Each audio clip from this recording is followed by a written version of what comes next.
This bulletin proudly brought to you in association with Alex Campbell's Menswear.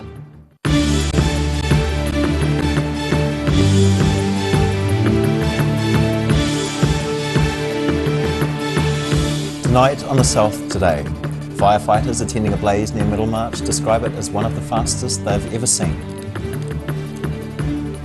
A seabird has won Forest and Bird's Bird of the Year competition for the first time.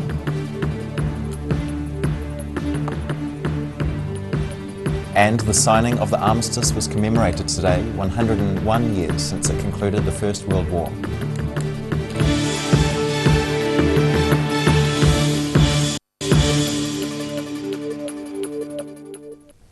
Kia ora, good evening. I'm Simon Anderson. Firefighters attending a blaze near Middlemarch over the weekend have described the racing scrub and tussock fire as one of the fastest they've ever seen. Starting on Saturday morning, the blaze eventually covered nearly 5,000 hectares and has seriously compromised Dunedin's main water supply. An aerial view showing the aftermath of this last weekend's nearly 5,000 hectare scrub fire near Middlemarch, inland from Dunedin. Hot windy conditions saw the blaze burning through tussock and scrubland and leaping waterways at an incredible speed. The fire at its peak was advancing around 1.5 kilometres an hour. That's very fast. So in other words, the fire was travelling over 1.5 k's every hour. So that meant that we couldn't get in front of the fire with the helicopters, the ground crews, for a number of reasons, mainly because of the speed of the fire and the smoke didn't allow us to get to the head of it. The fire began on Saturday morning in the Te Papanui Conservation Park near Old Dunstan Road, spreading across land owned by the Dunedin City Council and threatening several buildings and a wind farm. Over the day we got 11 helicopters in the air and 4 ground crews working yesterday, and we worked them right up till dark. I'm pleased to say that we managed to save one house and prevent damage to the Meridian wind farm. Heavy rain on Sunday helped put the fire out, but the blaze has compromised Dunedin's main water supply. Water from the deep stream catchment is currently contaminated by ash, as well as a small amount of fire suppressant chemicals. This sees about 3/4 of the city's main water supply out of action. The city's primary source of water is, however, the deep stream catchment. And this is out of action as a result of the fire this weekend. How long for will depend on the condition of the water supply and the options that are available to us to make it safe again, and those will be worked through in the coming weeks. Dunedin has multiple sources of water, of course, but Deep Stream and Deep Creek are strategically important to us because they and they alone can supply all suburbs in the city. Dunedin residents are being asked to conserve water while the situation is assessed. We are still asking residents to voluntarily conserve water while we assess the implications for supply in the medium term. At this stage, it seems likely those voluntary restrictions will remain in place over the summer. We may have to consider more formal restrictions based on the weather and water use over the coming months. The cause of the fire remains unknown. In Dunedin, The South Today. Meanwhile, near Waikoeti, just north of Dunedin, another vegetation fire was battled on Friday last week. The large fire and the slash of a felled pine forest at Bucklands Crossing grew to 16 hectares. Around 20 firefighters managed to contain it by Saturday afternoon with the help of a digger. Fire and Emergency say one crew returned on Sunday morning to dampen down a hotspot, and the fire is now out. A seabird has won Forest and Bird's Bird of the Year competition for the first time. Team Hoiho put together a solid campaign, enlisting the help of Dunedin mayors as well as researchers who study the endangered bird. Happiness is a happy Hoiho. A seabird has won the Bird of the Year contest for the first time in the competition's history. Dunedin Mayor Aaron Hawkins was one of those who supported the Team Hoiho campaign and says the good news comes after a tough weekend for the city. Well, obviously it's been a particularly challenging weekend for us dealing with fires up in Middlemarch, so great to get some good news this morning with victory in Bird of the Year for the Hoiho, the first time in 14 years that a seabird has taken out top honours, and something I think we can all be rightly proud of. The competition is run by Forest and Bird to promote conservation of endangered native birds. A group of researchers were amongst Team Hoiho, who coordinated a hard-fought campaign enlisting celebrities to help promote the cause. A lot of people don't know that hoiho just are found in New Zealand. They are very important to New Zealand as a Toanga species. So our main goal with this competition is just getting the name hoiho out there so everyone knows about them and about their plight. They are declining at a really rapid rate due to a whole bunch of different threats, most of them that we can manage. Rachel Hickox is one of the researchers working with hoiho, who is part of the team campaign, and says winning Bird of the Year will help save the seriously endangered species. I'm studying their distribution when they go out and forage for food. We don't know a lot about where they go during these foraging times, and we're looking at what environmental variables are impacting where they're dispersing to while they're looking for food. Mayor Hawkins partially attributes his winning the city mayoralty to the single transferable vote system, and, with a wry smile, says the hoiho may well be in a similar camp. And it was always going to be decided on preferences, and I think getting that last push for people who may not have put hoiho as their first ranked native bird, getting second and third preferences is what's help us get over the line. Former Dunedin Mayor Dave Cull and Dunedin music royalty The Chills also fronted social media videos for the cause. In Dunedin, the South Today. 4 people are assisting police with their inquiries following a threat at Otago Boys High School on Friday. The online threat led to the school's evacuation while nearby roads were cordoned off for several hours on Friday morning. Police raided a North Dunedin house on Friday afternoon, seizing several electric devices, including mobile phones and computers. The incident disrupted morning exams and led to a scholarship calculus exam being moved from Otago Boys High School to John McGlashan College, while a Level 2 physics exam was shifted to St Hilda's Collegiate. About a dozen pupils went to the exam at John McGlashan and about 70 boys went to St Hilda's to complete the physics exam. A police media spokesperson today says investigations into the incident are ongoing and 4 people were assisting with inquiries. The signing of the armistice was commemorated today 101 years since it concluded the First World War. Events were held around the country, including in many southern centres. At the 11th minute of the 11th hour of the 11th month, the guns of World War I were silenced. They spoke again today, 101 years later, remembering those who gave their lives between 1914 and 1918. We come together today to remember, those who have served, those who have fallen, to remember families and loved ones as well, those who have lost so much that we might gain.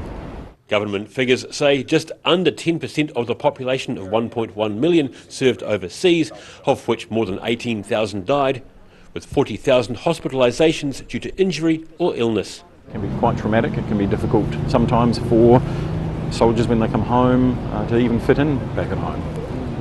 So, the more support that we can give them, the better. The long-reaching effects of post-traumatic stress disorder were a topic at the Dunedin service. A chaplain is very much involved in pastoral care for the troops, and so that's helping with some of the things that we've acknowledged today, some of those problems that families face or that the soldiers, sailors and airmen face themselves. And so it really is about being able to support our troops both abroad, also at home and after they've served as well. The crowd at Dunedin's cenotaph were fewer in numbers than last year's event to remember the Great War on the 100th anniversary of the signing of the armistice. Historic figures say nearly every New Zealand family was affected by the impact of the war, and today they were remembered again. In Dunedin, the South Today.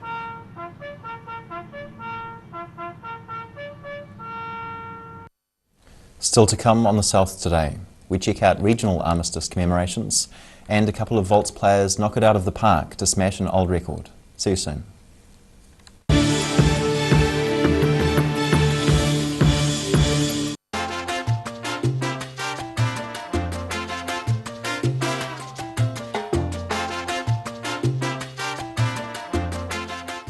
A poorly maintained heat pump can lose up to 35% of its output. The Mr. Heat Pump Cleaner team are experts. Their specially developed chemical wash is totally biodegradable. Call Mr. Heat Pump Cleaner and get the job done by the professionals.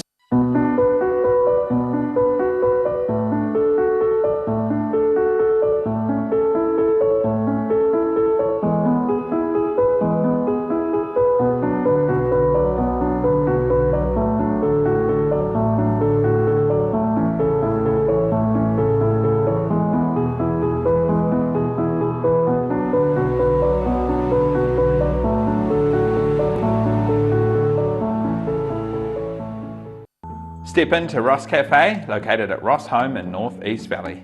We have a great range of hot and cold food, friendly service and a warm atmosphere that you are sure to enjoy. We look forward to serving you soon at Ross Cafe.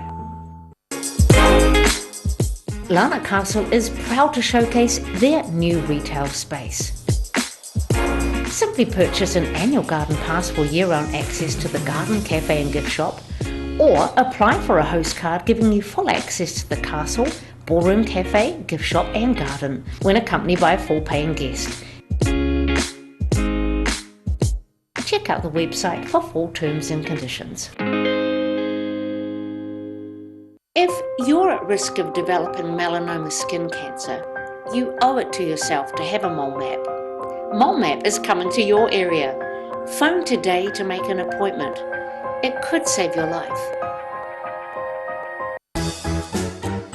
Every reason, every season, we're proud to dress the region. Alex Campbell Menswear, it fits.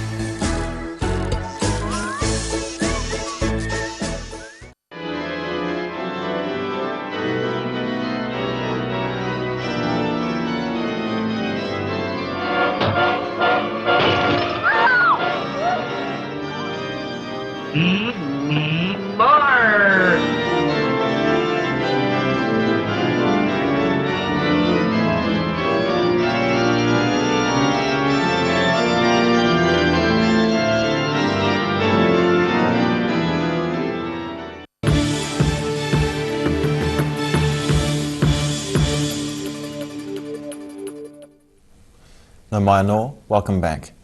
Armistice Day was commemorated throughout Otago, Southland and Canterbury today.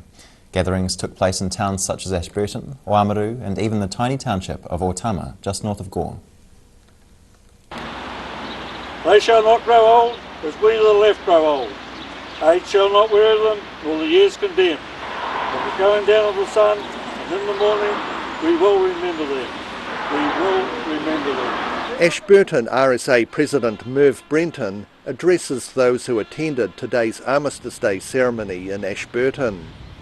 Many of the smaller towns across the south took time to recognise the impact of wars on New Zealand, the physical and mental damage inflicted on those who survived to come home, and the inconsolable grief for families mourning those who did not make it back.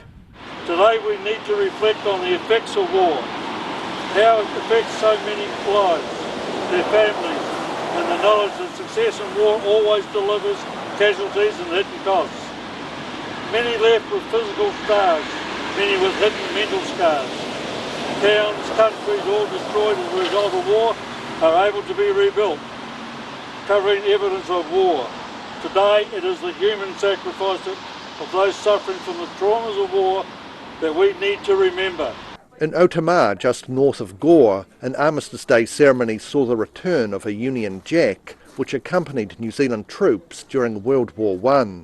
After the war, an Otama farmer called Bill Dixon, who had served at Passchendaele, began the tradition of flying the linen flag at the Otama Monument every Anzac Day service, a tradition maintained for 100 years. The surviving members that came home from World War I, there's been a constant unbroken lineage for over 100 years of this flag since it returned with the surviving Private Dixon. The New Zealand Army has now mounted the flag behind glass and presented it back to the Otama community for display in their local hall. Flags indeed are symbols for people to rally around in the good times and in the bad. In retrospect, this flag for many will be a symbol of sadness and futility. But we must never forget that the people listed on the cenotaph across the road and the honours board behind me, for those people, this flag symbolised hope, it symbolised the future, it symbolised doing the right thing and the importance of God and King and country. Oamaru's Armistice Day ceremony was held at the North Otago RSA Garden of Memories. The gathering saw the unveiling of a new memorial plaque which had been organised by the war veterans of the Oamaru area. Across the southern region, the south today. A 67-year-old batting record by cricket legend Bert Sutcliffe has been smashed thanks to two Otago Volts players in Dunedin on Saturday. Playing against Northern Districts, Otago batsmen Nathan Smith and Michael Rippon set an Otago first-class 7th wicket record for the province with a stand of 190 runs. Rained out. The second day of the Otago Volts Plunket Shield match with Northern Districts at the University of Otago Oval was a washout on Sunday. But a day earlier, the long-standing 7th wicket record of 182 runs, set by cricket legend Bert Sutcliffe and Alan Gilbertson in 1952, was smashed when Nathan Smith and Michael Rippon added an extra 8 runs to create a new record of 190. However, Smith admits he wasn't thinking about Sutcliffe's record during his time out on the pitch with Michael Rippon. No, I don't think you're ever aware of it when you're batting. You're sort of just trying to take it ball by ball and just enjoy it out there with your teammates. So to bat that long, that amount of time with Michael was good because we were under the pump a little bit there when we came out. Obviously to knock Bert's record off is pretty special, and it's nice to share it with the teammates as well. Rippon agrees the main objective was to improve their position in Saturday's game. I was nervous when he told me that he's a bit nervous.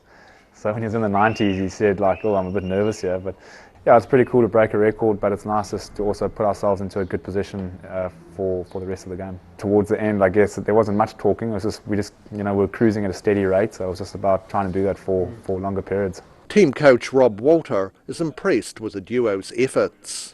To see the two of them step up and bat like that, it wasn't an easy surface to score on. The score rate of the whole game tells you it's hard work, and they did the hard yards early to just keep going and going and going to put together 190. I mean, that's a hell of an effort. The cricket game at the University Oval continued today, being sporadically interrupted by rain. In Dunedin, the South today. After the break on the South today, we see which southern buildings measured up at the recent Architecture Awards, and we have a look at the weather as we lurch into the working week. See you soon.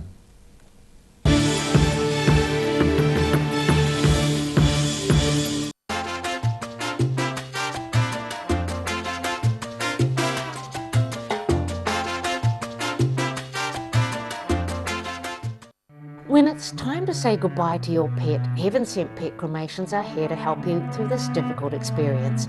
Call Heaven Sent Pet Cremations today for their care and guidance. Phone 489-2274. Step into Op Shop on St Andrew and discover a place with plenty of bargains for yourself, your friends and the whole family. We have new items arriving every day. Visit us for a fabulous range of economy and upmarket clothing, accessories, books, shoes and more. Shop with us and support your community. If you're at risk of developing melanoma skin cancer, you owe it to yourself to have a mole map. Mole Map is coming to your area. Phone today to make an appointment. It could save your life. Step into Shop on Carrot and discover a shop full of treasures. We have a fantastic range of vintage and retro clothes, upmarket clothing labels, collectible items, beautiful jewellery, quality linen and the best range of vintage haberdashery. Every reason, every season, we're proud to dress the region. Alex Campbell Menswear, it fits. If you're at risk of developing melanoma skin cancer, you owe it to yourself to have a mole map. Mole Map is coming to your area. Phone today to make an appointment. It could save your life. A poorly maintained heat pump can lose up to 35% of its output. The Mr. Heat Pump Cleaner team are experts. Their specially developed chemical wash is totally biodegradable. Call Mr. Heat Pump Cleaner and get the job done by the professionals. Garrador Dunedin, delivering quality, stylish garage doors in Dunedin for over 17 years. New doors, replacement doors and maintenance are all part of Garrador's quality service. Garrador Dunedin offers a full range of modern quality doors to suit any home. Come visit the team.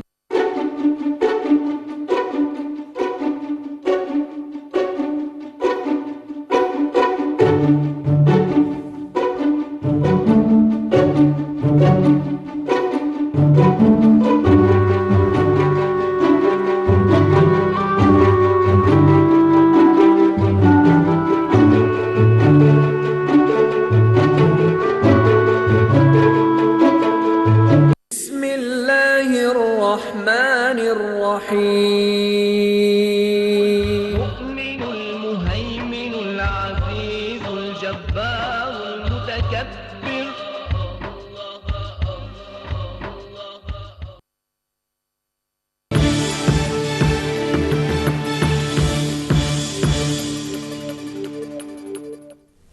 Thanks for staying with us. 4 southern projects were recognised at the New Zealand Architecture Awards at the weekend. The awards were held in Queenstown on Saturday. Linda's Lodge, a small luxury lodge in the Ahuriri Valley designed by Architecture Workshop, was named the winner in the hospitality category. Arrowtown House in Arrowtown was awarded one of the top prizes in the housing category. In the small project category, the Bivvy House in Queenstown, designed by Vaughan Macquarie, and the Corfai House in Dunedin, designed by Rafe McLean Architects, won the 2 top awards. Wanaka-based architect Anne Sarmond was also named a Distinguished Fellow of the New Zealand Institute of Architecture. And now recapping tonight's top stories on the South Today. Some of the well-seasoned firefighters attending a blaze near Middlemarch at the weekend say it's one of the fastest they've ever seen. A seabird has won Forest and Birds Bird of the Year competition for the first time after a massive campaign by Team Huiho. And the signing of the armistice was commemorated today in Dunedin and across the country, 101 years since it concluded the First World War.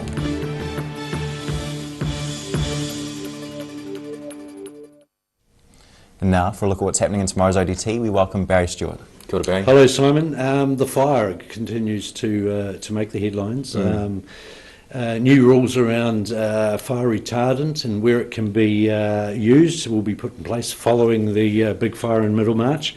54 firefighters were in action today, digging over hotspots. That'll continue tomorrow and could take several days before they're finished, so ongoing action there. We have a nice little story. We talked to a lady called Margaret Dodds. Margaret nearly drowned near Blackhead 22 years ago, and as a result takes nothing in life for granted. And today she spent some time reminiscing with one of the people that saved her, so we have that story, which is a nice one. 38,000 hectares of northern Southlands at Glenaray Station, New Zealand's largest high country pastoral lease, will become public conservation land if a 10-year review proposal goes ahead. So we have a story on that. Armistice Day, as you mentioned before, has been commemorated throughout the region. We'll have coverage of that. And the Highlanders.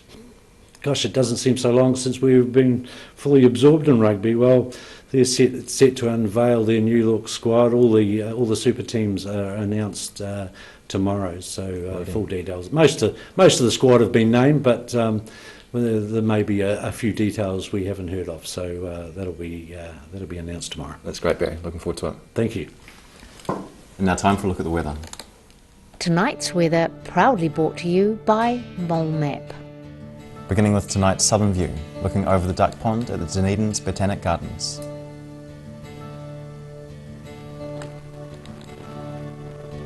Looking at the situation, a ridge of high pressure moves over New Zealand tomorrow, bringing a brief period of fine, calmer weather to the region, but another cold front is on the way.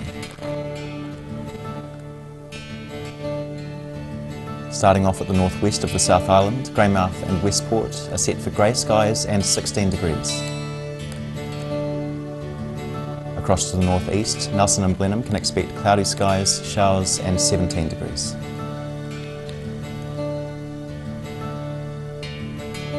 Moving down to Canterbury, you'll have some cloudy skies across this area. Kaikoura, you should reach 14. Christchurch and Ashburton, you're looking at 16 degrees.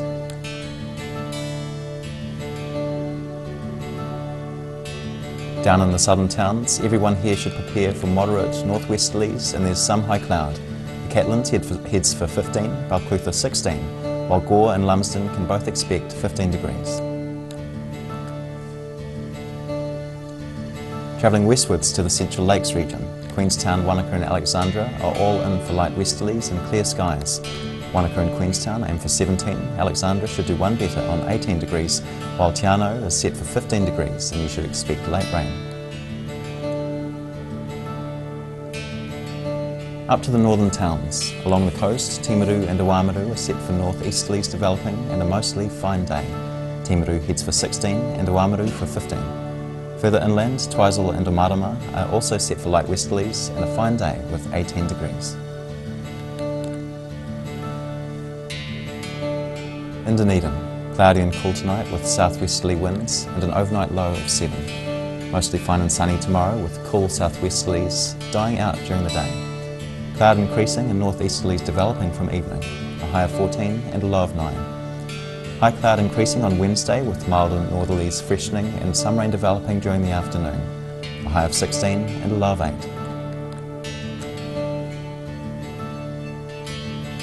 In Invercargill, mostly fine tonight with a low of 8 degrees.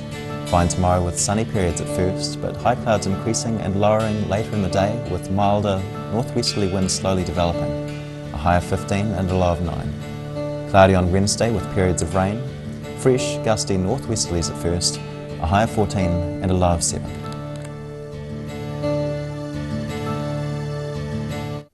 That's the news this Monday.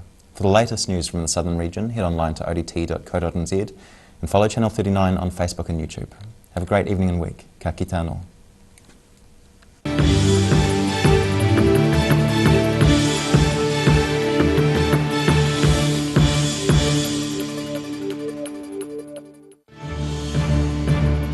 This bulletin proudly brought to you in association with Alex Campbell's Menswear.